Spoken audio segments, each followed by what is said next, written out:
Welcome to Qingdao, China and the Extreme Sailing Series. The 2014 series is the most ambitious and biggest to date. 8 iconic venues across the globe with 12 top teams and 60 of the world's best sailors. This is Qingdao and it's one of the largest cities in the Shandong province. Qingdao is China's sailing city and it hosts the series for the 4th time. But it would be fair to say the Qingdao racetrack has a certain notoriety. And over the past few days, it's certainly lived up to its reputation. It's a big gust for the wave muscat as they come, hull in the air! There were bumps and scrapes on the packed racecourse. Race survival, the dockside buzzwords. It's proving a really tricky venue, surrounded by these skyscrapers. It's 5 knots to 25 knots. It's shifty, it's pretty unpredictable, so it's really thinking on your feet, really quick reactions, and you've got to be very slick with your boat handling. The wind has at times ripped in, and on day 2, gusts of 32 knots plus pushed and tested the teams to the limit. By the end of day 3, just 13 points separated the top 4. Unlucky for some, and very lucky for others. Swiss team Alinghi set the pace over the first few days. Morgan Larsen, Mr. Cool and his crew, scored some good wins, seemingly always getting something out of each day.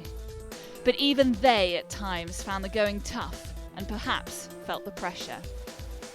Real team are beginning to feel at home on the 2014 series. They've been the model of consistency, and by the end of the 3rd day, were a well-deserved 2nd place on the leaderboard. Jerome Clerc beaming with confidence. We started the day at the 4th place, and we finished at the 2nd place, so I think we did the best day of the fleet. So I'm really happy, the crew did a fantastic job. Lee McMillan and the Wave, the 2013 series champions, have just about kept in touch, but never really getting going. But it was young hotshot Peter Burling who takes over from Dean Barker who really made the waves. The Kiwi always in the mix. Behind the top 4, there's a huge scrap amongst the closing pack. They all have had moments of brilliance.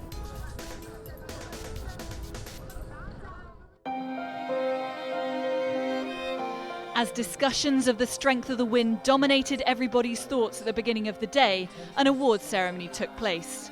The Land Rover Above and Beyond Award, presented to the person or team who goes that extra mile, went to the Oman Sail Shore team, who worked tirelessly through the night to repair a huge hole punched into their boat by GAC Pindar during the first race of day 1. The wind was in a mischievous mood, sometimes gusting up to 25 knots plus, then falling off the edge of a cliff.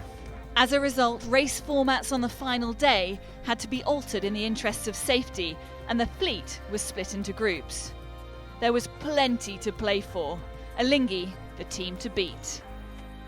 Morgan Larsen and his crew started on fire, nailing a win. Then, in their 4th group race, they got T-boned by Red Bull Racing. Behind Alinghi, Red Bull go for a big bear away. There's a huge crash on board. Red Bull slam into the side of Alinghi. That is a big hole. The bow of Red Bull gone straight through the back of Alinghi. Alinghi were out of the day's racing and the Swiss boat written off. Alinghi then had to wait for the redress and see how other results would pan out. Real Team and Emirates Team New Zealand sensed blood. Jerome Clerc's Real Team pushed hard, but in the final race of the day, the Swiss only got a hard-fought 4th place finish, paving the way for Alinghi to win after a nervous waiting game. Real Stone got a well-deserved 2nd place overall, with hotshot Peter Burling getting a 3rd with Emirates Team New Zealand. Qingdao has certainly lived up to its notorious reputation, and the racing has been action-packed and full of incident. The 2014 Extreme Sailing Series now heads off to St. Petersburg for Act 4.